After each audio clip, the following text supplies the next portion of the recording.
What's up, guys? This is a fun little quick video for an SGC small vintage submission that I just got back literally minutes ago. I've already seen the grades. The cool part about this submission is 3, 4, 5, 6, 7, like 8 of the cards weren't graded by PSA for multiple different reasons, and I just want to show them a couple of them. So if you're unaware, SGC will slab altered cards and just put on there, you know, what the issue is. Whereas the PSA doesn't do that. They'll just send you back a sticker and charge you for it anyway, sometimes, depending on what the issue is. But nonetheless, you know, if you have a nice card that you want to get slabbed, that you know's real and authentic, but maybe at some point it was colored, or it was trimmed, or it was miscut, or you know, whatever the issue is, this is, you know, a cheaper way to do it, and that's what we did with some of these, and others actually got a grade. So I want to just kind of go through it and show you, and actually there's some cool cards in this, so let me get them out here and we'll talk about it a little more. These are all mine. Some are going to be for sets, and some will be in my eBay store, Brikis 24. I've been adding a ton of vintage, so please give me a follow on eBay and check it out. Lots of stuff getting listed recently. Alright, some people don't think SGC gets the same value in comps, so to speak, as PSA, but I beg to differ, especially on some vintage stuff. SGC is very good with vintage. Their prices hold. Their slabs are nice. So I don't have any problem doing some stuff with SGC. Whereas maybe the newer stuff, not so much, but vintage, even though I think they're actually owned by collectors now, which is PSA, so it's essentially the same company. But they get these back pretty quick. I mean, this was less than a month. From door to door. So, all right, let me move this camera over. All right, so the first one was originally a PSA miscut. I know that it was real and it was authentic because of where I got it, and I sent in other ones that they graded.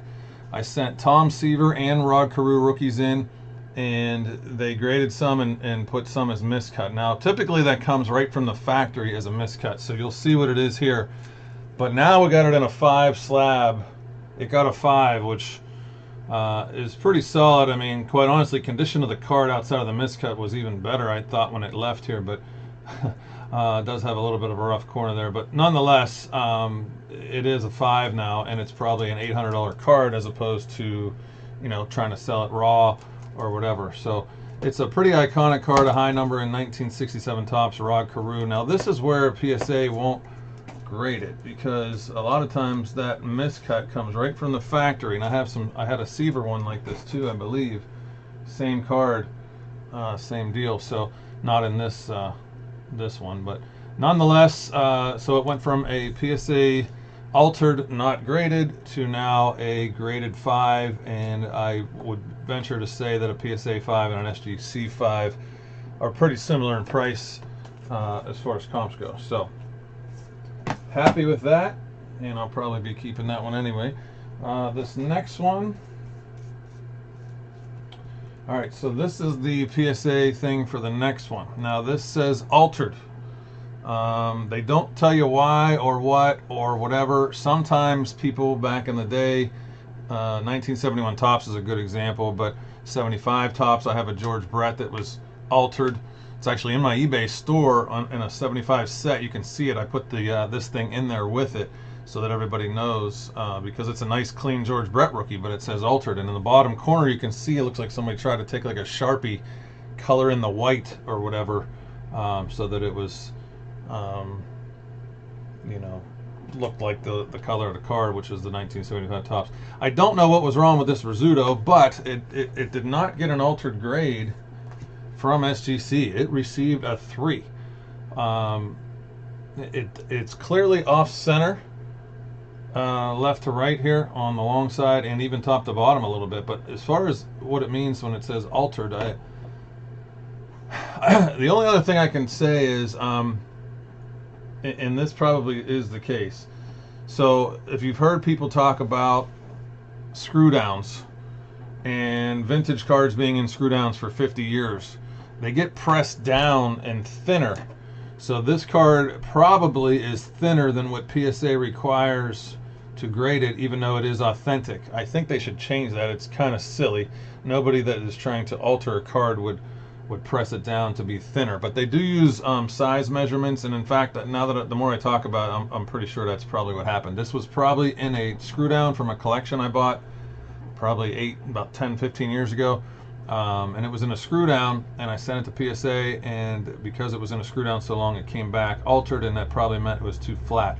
So now it is a 3. It's not a super expensive card by any means, but it's a 55 tops. It'll go good with a set, and it's a nice, clean looking card. I mean, there's no visible creasing or anything there, so it's a pretty good 3. I mean, it has kind of discolored on the back and some soft corners and off centering, but it's a pretty nice eye appeal 3.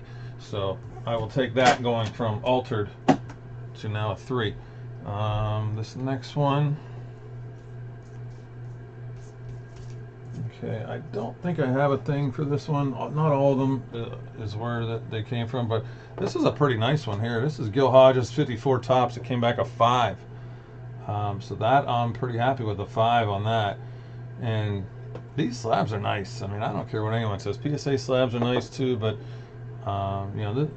it just seals the card in, and you can see right on the edges with the black. It's pretty nice. I like it. So 54 tops. This will go good with a set as well. There's some surface issues there I tried to get off and didn't, so we're just rolling with it as a 5.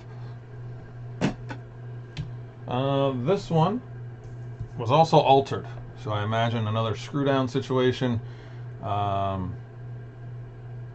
This is 1956 tops Louis Aparicio altered.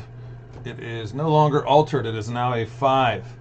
So this is what I expected from PSA originally when I sent it out. Keep in mind, I've probably had these back from PSA for over a year or two, maybe longer, and then just recently sent them in SGC just for the heck of it.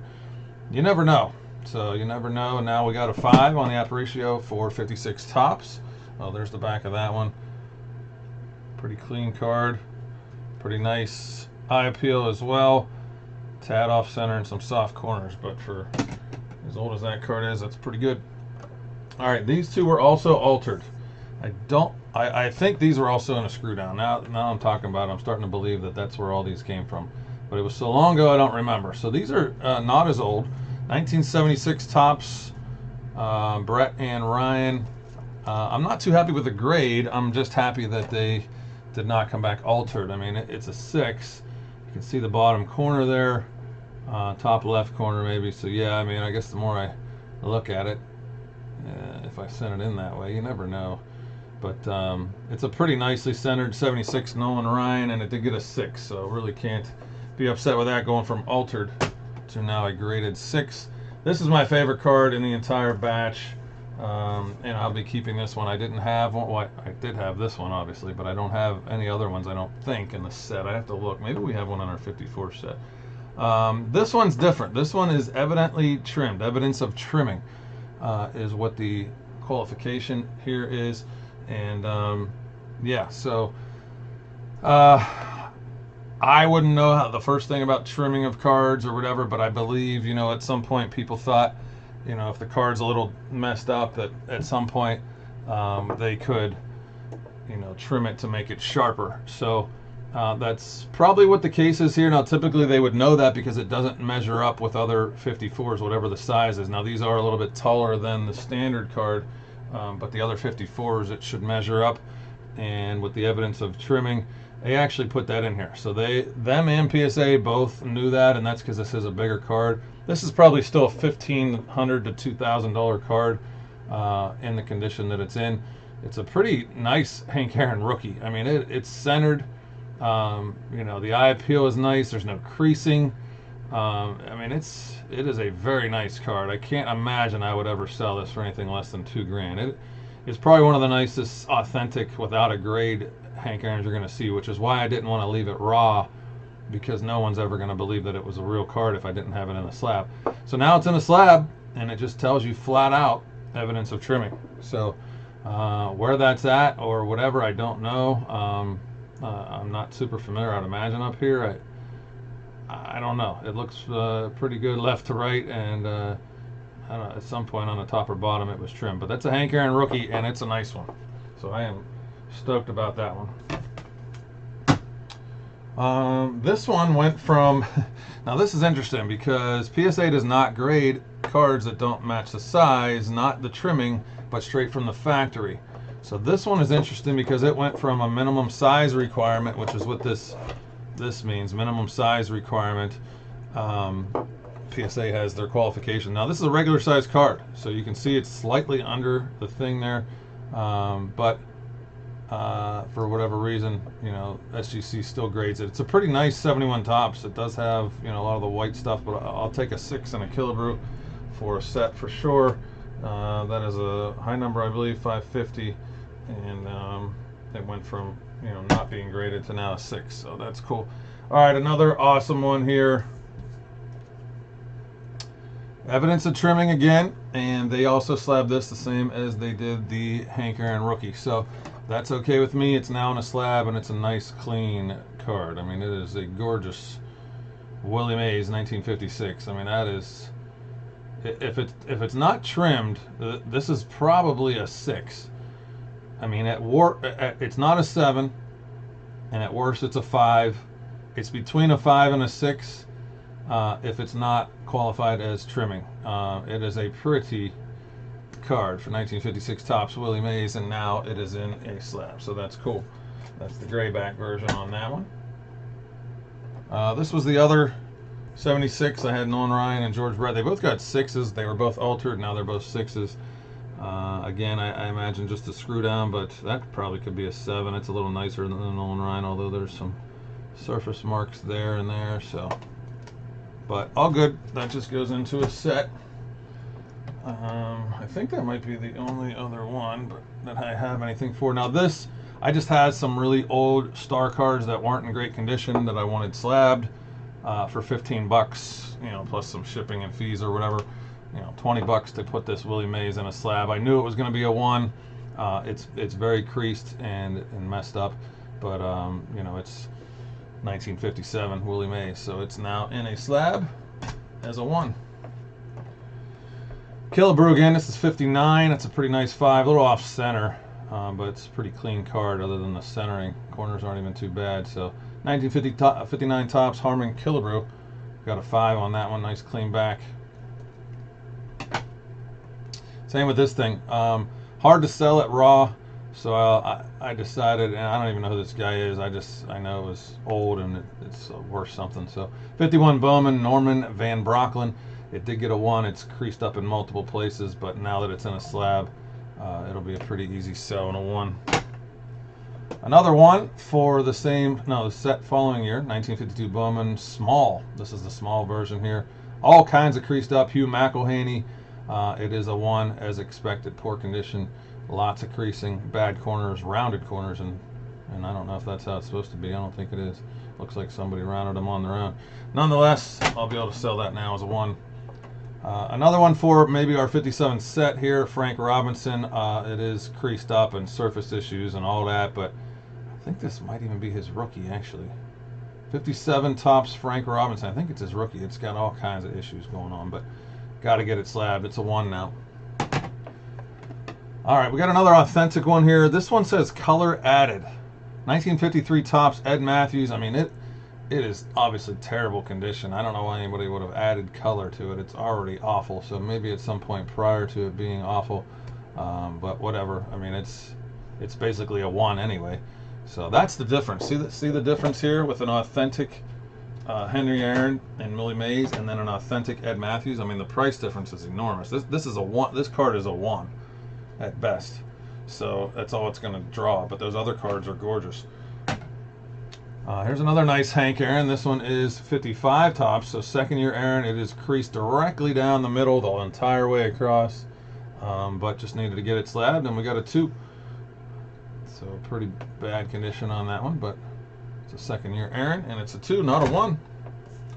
And then the Killebrew rookie. This is a 1.5 instead of a 1, so that's cool. This is 1955 Topps Harmon Killebrew rookie card. That is pretty cool. We're very well-rounded corners, off center, not so great coloring, and I'm sure there's creases in there too. 1.5 on that one. So anyway, hope you enjoyed that quick little video. I thought it was pretty cool to be able to send those. In fact, I may have some other ones that I could get slabbed from SGC, similar type of thing. All right, thanks guys.